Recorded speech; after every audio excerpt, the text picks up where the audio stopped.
I talked with Osiris. You know, he gives off uptight museum volunteer vibes, but he's a nice guy when you catch him one-on-one. He got me thinking, which is a compliment I can give very few people. Speaking of compliments, you never fail to amaze me, you know that? Everything that's come at us, you're just like, oh, bam, pew, push, cow. And suddenly, whatever. I just want to raid.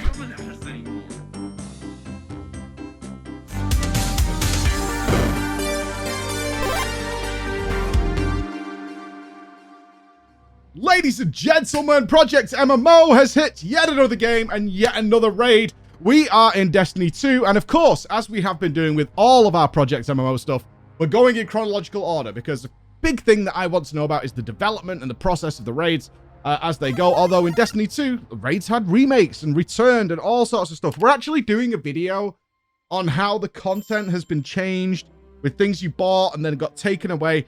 It's really more complex than we gave it credit for. So stay tuned for that and make sure you subbed for our thoughts on that one, because the whole team is working on it, because some of our team really love Destiny 2. I would not consider what I've played so far as my day-to-day game.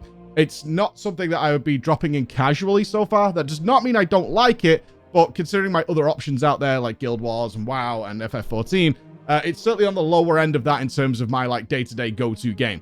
However, the reason Destiny 2 was put onto Project MMO's list, because many of you are like, Destiny 2 is not an MMO. It is. It's just not like similar to the other MMOs. It was actually because of the amount of times over the years I've been doing content creation, people were saying, have you tried Destiny 2's raids? They are really, really good. And no, the simple answer is no. I actually did the launch of Destiny 2. I was there for the launch. We did a big stream. And I just didn't like it. The story was just so bad. It was really, really bad. I, of course, got hooked in because, like, Peter Dinklage was going to be in it and stuff like that. And I was like, oh, shit, Game of Thrones, yeah! And it was just bad. It was clearly made. I think I did a video on this. It might exist on the channel, where I was like, this is just made for, like, teenagers, like, young teenagers. And I can't dig into it. I can't get going. So all these years later, we're back into Destiny 2. So Vault of Glass is the first raid we're going to be tackling. I am super curious going into Vault of Glass is how does raiding work in an FPS MMO? Because one thing I've discovered throughout Project MMO and EVE Online, which we've been playing quite a bit of recently, I suggest you check the war that was like 1,500 people strong that we got involved in EVE. One of the most incredible, spectacular sights I've seen in a video game. Showed me once I started to get a little bit, and I mean a little bit with EVE, of the grips of what was happening, is they actually turned very simple MMO concepts like slows, hamstrings, interrupts, all that kind of stuff into just a different variation of it. And suddenly it clicks. Like, oh, I actually know this. This is exactly what happens in Final Fantasy. And wow, like it's the same thing. It's just presented in a different way. So I had that already inside me when we went into Destiny 2's raiding. And I was like, how are they going to translate these basic concepts into something that fits the FPS mold? And also I had been told that the music was going to be incredible, and they really do a good, I'm going to use a fancy word here, diegetic music system, where the music changes based on what you're doing during the fight to naturally flow through. A best example of this will be Metal Gear Revengeance, for any of you who've played that, and where the music just flows wonderfully and creates such a good sense of atmosphere. So those are the things I was really excited for. So we decided to stop doing the Lightfall campaign because it's killing my soul. I have one boss left to kill that. I'm doing it in pieces. And we didn't need to complete the campaign or get the highest gear level to go into the Vault of Glass. Because it's an older raid, it scales you to a certain power level, meaning that we could just jump in whenever. And as soon as I heard that, I was like, get out of the way, campaign. We're going into the raid. I want to see what it's like. I can just wear what I'm wearing.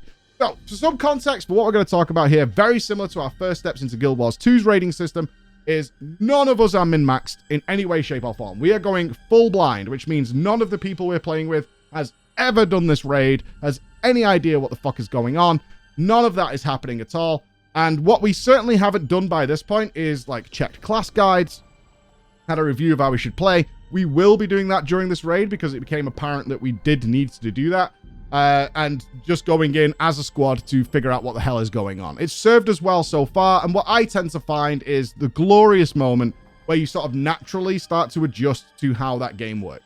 That's what we did with Guild Wars, where I was full blind, and then by the time we got like 3 raids in, it was like we're adjusting to the style that this game demands, and you fit into it quite nicely. So I was really hoping to experience that again in Destiny 2. Alright, yeah. I couldn't give a toss about the Veil. That's the truth. Yeah. I couldn't give a shit. How Especially dare now, you speak against the Veil? now that the surf people are here. Okay, I got... Whoa. Halt. Slam check. Oh, God. Right. Okay, Oh. Game of Band is a samurai warrior from the 1600s. Nups Damn is, right. of course, swagged out. Gimpy is matching, as always. Looking fabulous, Gimpy. Kayvon looking like Spider-Man. And Yes. Chris, Behind you. poor. Chris looks cozy. Chris is super poor. He is he's poor. got I'm in greens, dude. First things first. I am mind blown by how the raid system works, because everything in Destiny 2, and remember it's designed, of course, with consoles in mind, is kind of queued up. It will matchmake you. It'll find people. I can't find anywhere in this game where there is a way of meeting other people to form guilds, clans, whatever you want to call it. Like a social element of this. And raids require it. Raids flat out cannot be matchmaked. There's no LFG system. I can't see any menu where people are trying to form a pug raid.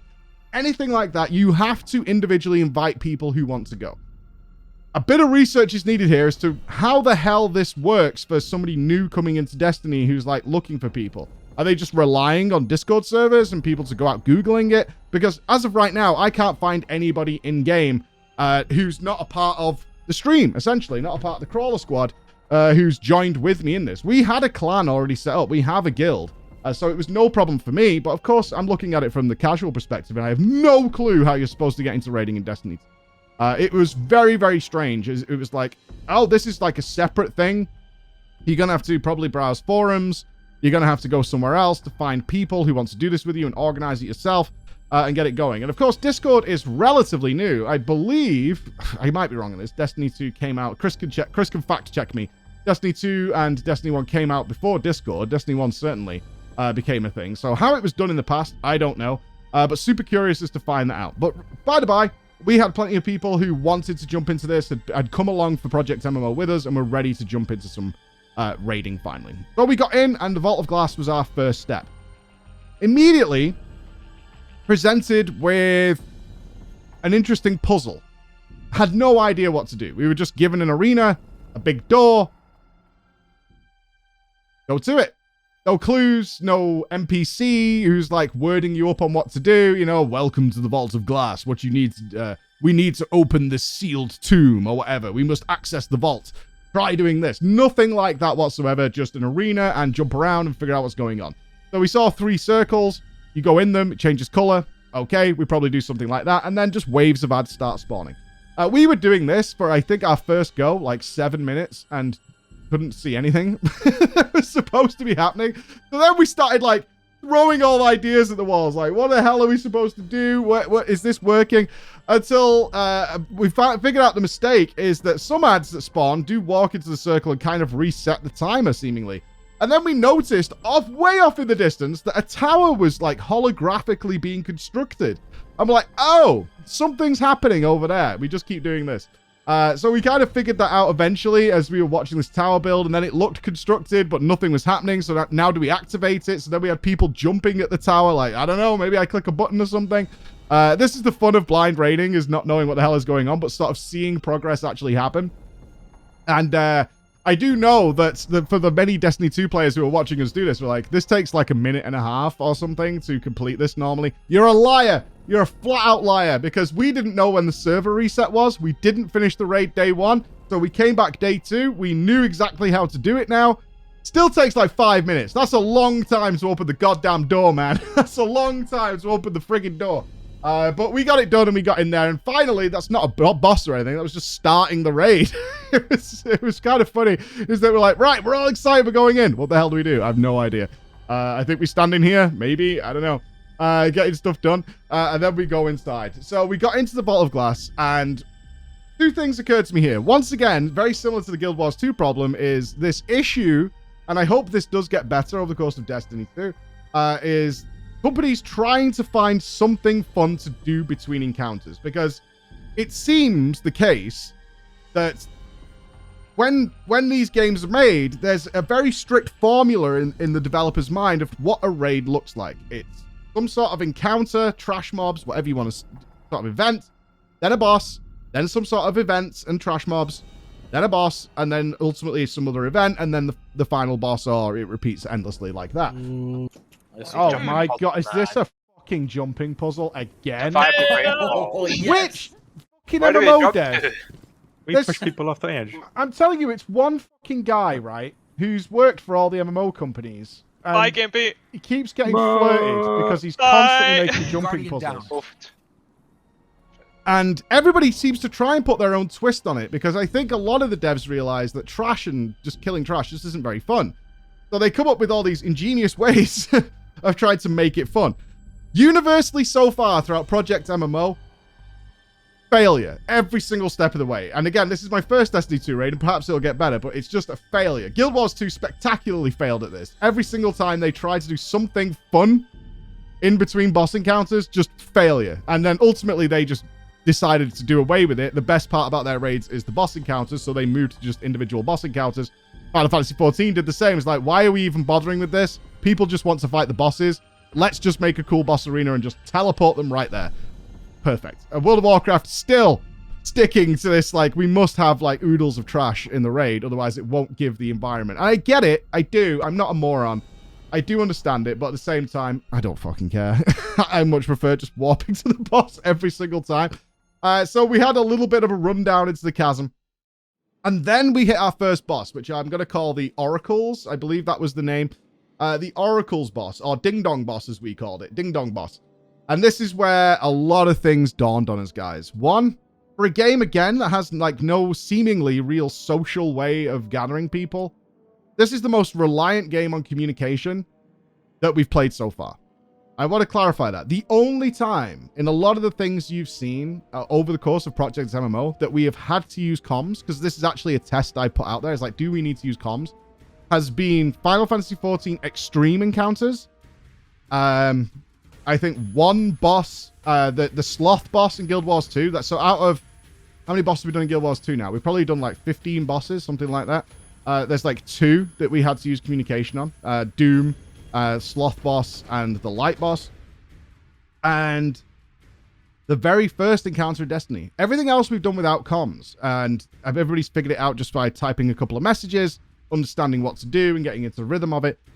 Destiny 2, ultra reliant on voice communication. Ultra reliant. And if there's another way of doing this, I would be happy to know, but I can see this is the game that has leaned so heavily into voice communication, which makes sense for consoles and headsets that are very standard now in that world, that they would do this.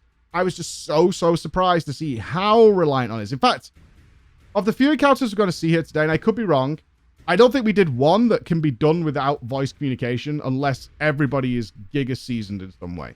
Like, really well beyond, farmed us 1,000 times, and has some sort of signaling system in-game for transferring things. So, let me explain.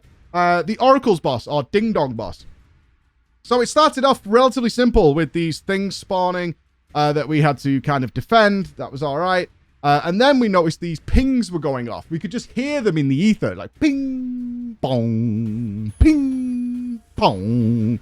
And we're like, what the fuck is going on? What is happening? And then, of course, somebody noticed, because we were on voice comms, it became very apparent very quickly we needed to be on voice comms for this, is like, oh, there's these things spawning, these, like, orbs with an order to them.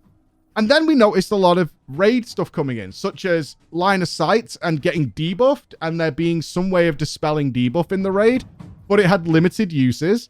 So we had to, if you needed to cleanse a debuff, everybody needed to go in at the same time. Again, coordination, 3, 2, 1, step in the pool.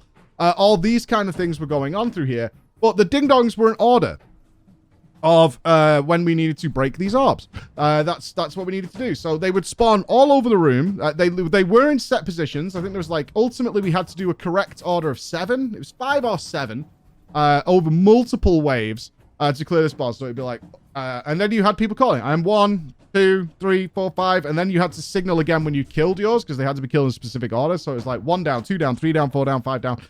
And this was really fun. This was really, really fun, because very quickly it clicked how this is going to work. One, and again, it's about adapting to what the game demands, right? very quickly, a lot of communication. I love communication. I don't have a problem with it. I know a lot of people do. A lot of communication, a lot of talking, a lot of back and forth, and all focused as well because of what's going on.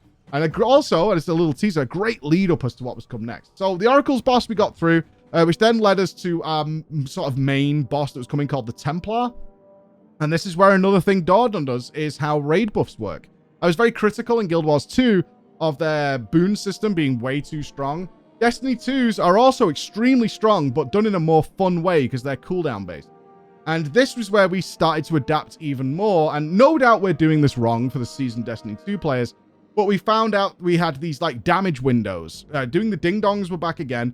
We had to do damage windows onto the Templar boss, which required us to really stop and think about our builds a little bit. So I found out my shield can be modified to not only give people faster reloads, to be able to... So it's basically a haste buff, right? If we would equate it to another MMO. Haste buff, a defensive buff. I could drop a shield, which then gave a damage buff to other people. So it's like I could pop Bloodlust on a lot of people as long as they were close to me. So then some positioning was required. Other people could provide other buffs. We found weapon mods. It's like this does bonus damage to bosses. And very specifically, we want that. We also found out that we became very heavily reliant on heavy ammo. And we simply didn't have enough of it. And then through browsing, we saw that there were mods that meant that we could spawn heavy ammo for other people. So we had everybody swap to that so we could maintain our heavy ammunition for our big guns to blast the boss in these damage windows. And this first boss really got us put together. And also mixed in the idea is that similar to what we found in a couple of MMOs is the basic toolkit of your characters doesn't accommodate really creative boss fights. So they decided to put in relics that somebody has to pick up and gets a whole new playstyle to play with. And this came to Chunky Ninja, our editor of this video. So shout outs to Chris, who picked up the relic and was like, I have a thing. I don't know what it does. I have a whole new bunch of buttons. And started whizzing around and then found out how vital it was to the boss and then gave him a whole new sphere of things. He had to debuff the boss so we could actually DPS it. It was all down to his timing. So again, that communication. 5, 4, 3, 2, 1. Everybody blast now. We've got a very tight window to do DPS here to make it work. Once again, similar to Guild Wars, we knew in the chat people like they don't have the damage. You know, the doubters who are used to farming this with very optimal builds. Seeing the boss die so slowly is like, yeah, they're not going to do it. All those kind of things. But we did get through it. I'm just going to try and clear as many ants as I can. Get your super up, yeah? Oh, I'm all ready. we need is your super now, Chris. Check your musical notes or no? Almost got it. Almost got it. We're going for a burn in a second, guys. Okay, bring it up in about 3 seconds. Everyone cleanse. Alright, let's guns first. Cleanse here? now. No. Got it. Okay, I'm gonna pull it now. Like It's at the beginning of the level. Basically. I'm in a bubble. Right, Oh, go. shit. Kill it! Kill it! Kill it! Yeah! Oh, yes! That was close. Absolute gamers, man. Absolute gamers. That was Just die. clutch. That was not bad towards the end. What a Yeah, tedious that was race to actually get pretty here. Yeah. But we learned so much during this boss one, and it was actually a great introduction to Destiny 2 raiding, to learn, okay, this is how it's going to work. And then, once again, it reared its ugly head of what to do between bosses. And of course, we're going with a maze. Yes, we're going with a maze in the dark with stealth, with detecto bots. And everybody has to get through it, because if one person gets caught out of your team, the whole thing resets. You can't just send one person and warp everybody to the end. You've all got to do it. And of course, we have no idea the route through the maze. None of us is Googling how to do it. This was awful. Absolutely awful. Like, the frustration in the team was palpable, because we were finding routes. And what ultimately ended up happening is we were running around the whole place. And we're like, there's no way out. There's just no way out of this goddamn maze. And we were like, okay, we'll go left, then we go right, we spin around. And everybody was getting it, and then somebody eventually would get caught because we were in the maze for goddamn ages. I have to admit, we kind of cheated here. Well, I didn't cheat, because I would never do that, obviously. But Nups decided to use the old hack of turning his gamma up, and the exit is in a pitch black shadow. Why? Why? Why would you... We just want to get to the boss. You know that. You know that's why we're in your raid. Why? Why in God's name did you do this? So he turned his gamma all the way up so he could see through the shadows. And he's like, okay, there's a door over here. Like, there's just a hole in the wall. So we did kind of cheat that one, but we didn't find out till after. He just went... I mean, Chris could probably find the clip. We used the gamma hacks in order to do it. Where was it? Over here, I think. Oh, God. You found a cave here. Okay. Oh! I think holy this is shit. actually the... Ah, damn! If this is the way, that is hidden in pitch black. Like, why? That is like, yeah, I don't know how you would find that normally. That is, I'm using brightness hacks. New objective! Oh, he's a Oh cheater. my He's got the gamma turned up. When we got through the maze and then got to another boss in a spectacular room. And one thing that became very, very apparent is how beautiful the environment was in the Vault of Glass. Really cool. Hadn't noticed the music yet, which was something I was looking forward to. The music hadn't made its appearance yet. Perhaps in the earlier raids it wasn't as good, and it'll get good later on. But then we fought the Gatekeeper. Personally, I found this the most enjoyable boss in the Vault of Glass to figure out and actually execute. One, I mean, certainly there's a bias here. I figured out what we were supposed to do really, really quickly. It made total sense to me once people started describing what was happening. But I love any raid, and I've been a big fan of this for years, that really incorporates every member to be involved in some way. Too often, raid bosses are like, the tanks are bored, the DPS are bored, the healers are bored. Someone seemingly somewhere gets the short end of the stick, and the fight is just not very interesting for them. And other people are having like a really good time or even a really hard time, and everybody else is just having a really boring time. Hate that so much. But so far, Oracle's boss, the Templar, had everybody doing something, and that was a constant theme throughout this raid, and it was really personified here at the Gatekeeper. So the Gatekeeper, how it works, for those of you who haven't seen it, is there are two touchpads that somebody has to stand on. It's a mirrored room, so the right half reflects the left side. They're identical. You had two platforms that somebody had to stand in, which then activated portals. These portals led to other zones where there was a constant stream of enemies trying to kill something, and if that thing died, you wiped the raid. And then occasionally in each one of these portals, and it was actually on a really strict timer, an enemy would spawn that's immune to damage. And what you had is somebody, again, picking up a relic, good utilization of outside resources to make the game more enjoyable. Big fan of this. That you could go in, somebody could outside could pick up this relic, go into the portal where this immune mob was, kill it, because the relic could do that, and then another one would spawn on the other side. So they would have to come out with the relic and go to the other side. The twist was, once you picked up the relic and traveled through a portal, but it only happened when you went through a portal, you were then debuffed, meaning if you, I'm not sure because I didn't do it. I became outside sentry, but you either died or you couldn't get out of the portal again. One of the two things. Like if you went through the portal once, you then got a debuff. Trying to go back out the portal either didn't let you go out or it killed you. So this then became passing the baton. And this was poetic. It was so beautiful to see, actually, how this worked out. Because what you would do is you would station two people on the portals on the pads outside to open the portals. Two people inside the portals who were killing the streams of mobs. And then what you would have to do is have one guy pick up the relic. Where is the mob? It's on right side. That person would then run to the right side, go through the portal, pass the, kill the enemy, but then pass the baton, the relic, to the person who was already in there. That person then has to come back out of the portal because the first person can't. That person who just came out is then debuffed. That person would then jump to the other side of the room where the other guy is waiting. So our sixth member is waiting. Drop the relic for them because they're not debuffed. He would pick it up, go into the portal, kill the enemy, then drop the relic for the fourth member who's been waiting all this time, who would then come out, swap over again, and pass the relic backwards and forwards. So these four people were in a constant sync of flying over the room into the portal. Another person would come out, jump over, swap it to another person. It was so beautiful. I love this level of coordination, and there's such a pride individually. And I think that's something that really misses out in raids, is when somebody's bored or when somebody doesn't really have anything to do, they kind of feel like, okay, we killed the boss. What loot is there? Whereas when you include everybody and it all works perfectly, there's a real prize. Like, I did it. I nailed it. I got it right. It was so cool. Like, I absolutely owned this. And we all contribute. It feels like a team effort, I guess is what I'm trying to say. The Gatekeeper really nailed that for me. We're going to move on to the final boss now. It was a 3-boss raid. Of course, we didn't know that. We got loot for a lot of events that happened, so that was nice. But the final boss was Atheon. Super epic entrance. Really enjoyed this. But this was the longest boss for us to figure out.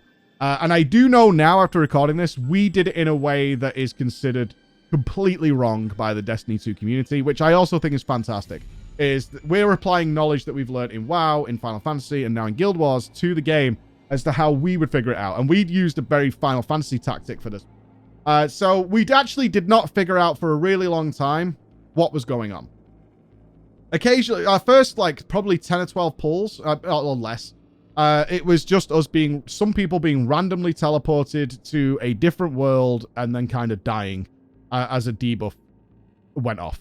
And we found a relic again in there. That system returned. And we were like, I don't know what's going on. A lot of debuffs were happening that was killing people. And we were really sort of struggling for a while until it started to take shape. Is the ding-dongs were in the room again.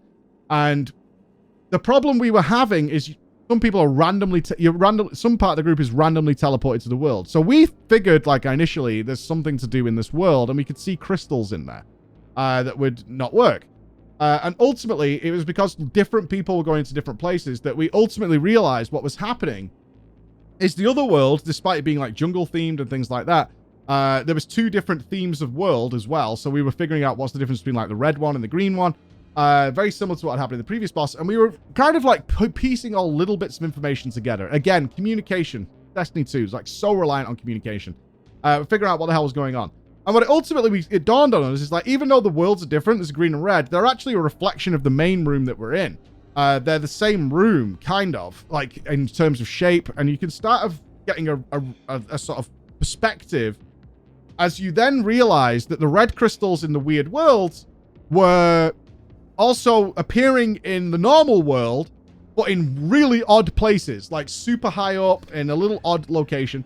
And that's when it became apparent is they were in a sort of grid pattern that was going on without the center. So you picture a 3x3 grid, but without the middle. So we had something. So I believe the Destiny team or Destiny 2 players go like 1, 2, 3, 4, 5, 6 to pick out where these crystals are. And then they have to vocally translate that to the team inside, who then have to kill the crystals as they appeared in the real world in that world. And then they have to cleanse the debuffs with the relic. And then the shield on the boss, which makes him immune to damage, drops so you can have a damage phase. So ultimately, it turned out to be pretty simple. It was the coordination required because, of course, what you would ideally do in a lot of raids is have a shot caller. That doesn't work in Destiny 2. Simple as that, because you're getting randomly teleported, at least for the Vault of Glass, is random people are going in. So your typical shot caller might not be going in or might not be staying out to call the order because you needed to find a very specific angle to see the order in which things of the crystals were spawning in the big room because they were kind of out of the way, and then translate to the other team inside. And simultaneously, you wanted like 1 or 2 people at best to be killing the crystals because there's waves of ads pouring into the other side of the room as well, which also need to be taken care of because they hurt. And there's also waves of ads going on outside. So you want your shot caller to be free. And that kept changing all the time. But I like this. Similar to what I just said with the previous boss, this meant that everybody was involved. Everybody had to get a grip. Everybody had to sort this out. And a lot of people, I would say even though our group was 6, there are probably a few people in that raid who aren't used to being the shot caller, who aren't used to having that pressure on them. Somebody else has always done it, right? And now it's like time to step up. I need to get this done. And they did. They rose to the occasion. And I really, really loved this. Killing this boss was really fun to actually see it go down. Like a good cheer came out for us because it was a tough boss. Even though we eventually figured it out. If you're curious what our system was, Destiny 2 players, we went north, northeast, south. There was always 3 crystals or southwest. We knew the Destiny 2 people were like, what in the fuck are you doing? But we declared like the stairs as being true north. It's a Final Fantasy thing. It all made sense to us. I know the Destiny 2 people was like, what the hell? Why are they doing it this way? But for us who've done like FF raids and stuff, true north is a very common mechanic there. And going like, hey, south, north, east, west is something we respond to very, very easily because a lot of mechanics work that way in that game. And so it made total sense to us and we were fine with it. We were totally fine with it. Once we clocked it and we agreed on like where the perspective was going to be and shared angles and all that, it was totally free to manage this mechanic and bring it down. In fact, DPS became a bigger problem where we again went back to optimize. Portal isn't opening up. Opening now. We are done. It's open. Let's go. Damage, burst, damage. Kill it. Cleanse us. Good. Kill man now. Give him the dick. Lucky debuffs. He's dead. He's Take dead. it home, there we go. boys! Finally! Fuck this boss, man. Oh my gosh. Oh, it was cool, but yeah, that's right. I never want to hear a musical cube for the rest of my life. My conclusion to the first raid of Destiny 2 is so much better than the goddamn story. The bosses were fantastic. The trash was, and everything in between was terrible. Like, really, really bad. But I'm so encouraged to do the raids. If anything, it's kind of made this separation of gameplay to the day-to-day play. I've done quite a bit of the day-to-day play now. The random events out in the open worlds. I've done quite a bit of that. It's not really for me. That's fine. But goddamn, am I going to do all the raids? I think this might be one of the games, based on only one raid. We're going to do King's Fall next, I believe it's called. This would be one of the games where I might actually jump into the day one raid clear race, right? For fun. I'm not even for world first or anything. Because the rest of the game, I don't think I particularly care about. I'm starting to learn about the random vendors that show up to sell certain like specific weapons. I'm learning more about it. So this opinion might change. Trust me, this opinion very well might change. But in terms of first raid, great. Learned so much, and I can't wait to apply that to our next raid. So first raid done in Destiny 2. A long way to go on that. But as it stands, we have 2 more raid wings to do in Guild Wars 2.